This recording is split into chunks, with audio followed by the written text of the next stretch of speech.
Well, I ask because some of your Democratic colleagues say that they don't think the administration has a clear end game in Iran.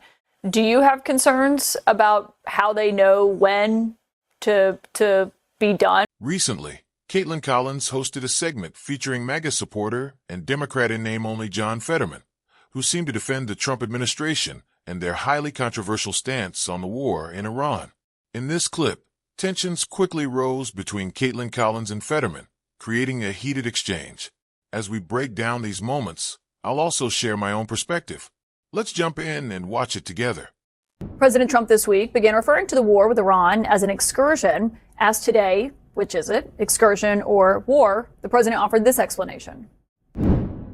You just said it is a little excursion, and you said it is a war. So which one is it? Well, it's both. It's both. It's an excursion that will keep us out of a war, and the war is going to be. For them, it's a war. For us, it's turned out to be easier than we thought. And joining me tonight is Democratic Senator of Pennsylvania, John Fetterman. And thank you, Senator, for being here. Do you agree with President Trump when he says that he believes the United States has won the war at this point? I think what I would agree with is that I think the outcome thus far has been outstanding. If you just look at the metrics, that the missile and the drone attacks are down in the 90s%. And Iran really has been inability to just strike back and hit our assets or Israel much right now. So after eliminating all of the leadership after 7 or 8 days and achieving air supremacy after a couple days, I think overall, I think it's been an outstanding where we're at. When do you think it would get to a point where you would call it a victory? Well, who exactly knows? But I know Israel's going to continue to pound Lebanon and well as Iran now too. As now we can't forget exactly what's accomplished. They were able to eliminate most of the leadership and actually effectively destroyed their military apparatus. And the only thing that they've ever been to do is fire off a couple random drones and do the thing. They've been unable to impact about either the Israeli society or their military or ours here. Well, I ask because some of your Democratic colleagues say that they don't think the administration has a clear end game in Iran. Do you have concerns about how they know when to be done with Iran? Yeah, I'm very much aware that I'm the only Democrat in the Senate that supports this operation, and I'm going to continue to do that. And I would remind all of your viewers, whether it was Hillary Clinton when she was running for president or Kamala Harris when she was running just in 24. In fact, she actually identified Iran as her top concern. She called Iran a grave danger. And now every single Democrat agrees that they can never allow Iran to acquire a nuclear bomb. And now Donald Trump has done that, made that virtually impossible to achieve their nuclear weapons. And they've effectively broke the entire Iranian military apparatus. I don't know why we as Democrats, if we had all those kinds of goals and those kinds of concerns, and now that he's achieved that, why now we only can criticize that, or they could always make it seem like it's been a failure or things are out of control. That's just categorically not true. And now I think my hard red line, boots on the ground. That's when I would get concerned if they start to talk about boots on the ground. And now I think even Secretary Hegseth has even said, no nation building, no nation building. No one wants to be a part of that. That was never a part of this mission thus far. When every single Democrat is, have to sit back and witness Trump developing this kinds of situation, or every single Democrat wanted those things. Now, I'm not sure why they can't just acknowledge that that's been a positive outcome, whether that's just politics. For me, it's just been nothing more than a choice of country over what parts of the base would demand to condemn or pretend that it's a terrible situation. Okay, so your red line is putting U.S. forces on the ground in Iran. The president said today that he views this both as a war and an excursion. When you talk to people in Pennsylvania, do they view this as an excursion? I would see this as us achieving a critical goal that I would remind people that whether it's Hillary Clinton or Kamala Harris all agree we should never allow anyone to acquire a nuclear bomb. I would challenge any single member of the Democratic in the House. Are you okay with Iran acquiring a nuclear bomb? I don't think anyone is okay with that. And now Trump made that now virtually impossible. I can say I would describe that an incredibly positive development, something that we all Democrats support, or we all wanted to have those things. But I think some people may take issue with the term excursion that the president has used, given U.S. forces have died as a result of this. How do you see that term?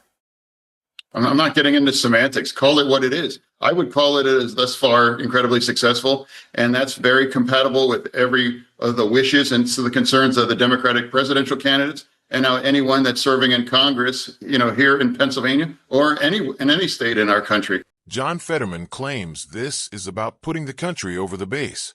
But honestly, he might as well leave the Democratic Party now and become a Republican or maybe an independent, because the truth is that most Democrats disagree with him on this issue. It's not just Democrats either. Across the country, Republicans, independents, and Democrats alike, approval for this situation is hovering around 40%, which is actually lower than support for the Iraq war ever reached. A big reason is that Donald Trump suddenly entered this conflict without properly preparing the American public or explaining his actions. While I believe such political framing shouldn't heavily influence decisions about war, it still contributes to the low numbers. People have also seen how these situations unfold before and do not want to repeat the experience. So when Fetterman presents this as a success, it doesn't align with reality because the situation has been chaotic. On top of that, this administration has a tendency to bend the truth, as Trump lies as easily as he breathes. The same applies to figures like Pete Hegseth and others who constantly repeat the same talking points. Reports indicate that Iran has already struck U.S. bases, causing more damage than the public is being told. This adds to the perception of misinformation and confusion coming from the administration right now. A House representative or a senator that's okay with that, I would love to just talk to them why it's okay that if Iran would acquire a nuclear bomb. You mentioned how you differ from your colleagues, your other fellow Democrats. Every Senate Democrat except you signed a letter today to Secretary Hegseth asking for an investigation into that strike on a girls' school in Iran. Why did you not sign that letter, Senator? Well, because we all agree that it's a tragedy having the school hit. Absolutely. And we all agreed now for an investigation. What I don't agree with the rest of my colleagues in the House is that it's a war of choice, or it's dumb, or all the things that my colleagues have described, this operation. I think it's a good thing, and I support that. So we agree that and actually the Pentagon is already investing it. They just acknowledged then that it seems increasingly likely that we were now on that. And now I think it's entirely appropriate. Just like my colleague from Louisiana said, it's like, we should apologize that. That's a tragedy. And I would remind everybody listening right now, the United States never, ever targets civilians. Iran does, and including their own citizens. And they massacred 35,000 of them just a couple of weeks ago. And the left, please, the left media is much more angry, about or talking about this hospital, and it is a tragedy. But they didn't seem to be as concerned about the Iranians massacring tens of thousands of their young people just a couple of weeks ago too. So we agree on many parts of it, but we both disagree. I mean, we all disagree that I think it's a good thing, and every single other Democrat in the caucus caused it all kinds of in negative terms. We did cover the protest in Iran extensively here at CNN. Obviously, they said a lot about how internally people felt about the regime. But just to be clear, you do believe if the United States, and I didn't refine you as. I understand. I just wanted to make that clear to our viewers that we did cover that. But just to be clear, you do believe if the United States was responsible, that the Pentagon should acknowledge that they accidentally hit a girls' school. Yeah, I've said that. I said it seems that they've already acknowledging all those things. I think largely that letter, it was rendered moot at this point after that's already come out. Now the Pentagon has agreed that they were behind that. And I don't know what your network talked about, but what I'm saying that whether like it's the New York Times, they're making it more and more trying to convince America that this has been a disaster or things are out of control. And that's just categorically not true on that. I just think it deserves coverage. Obviously, given the number of children who were killed as a result of it, it obviously matters what happened there.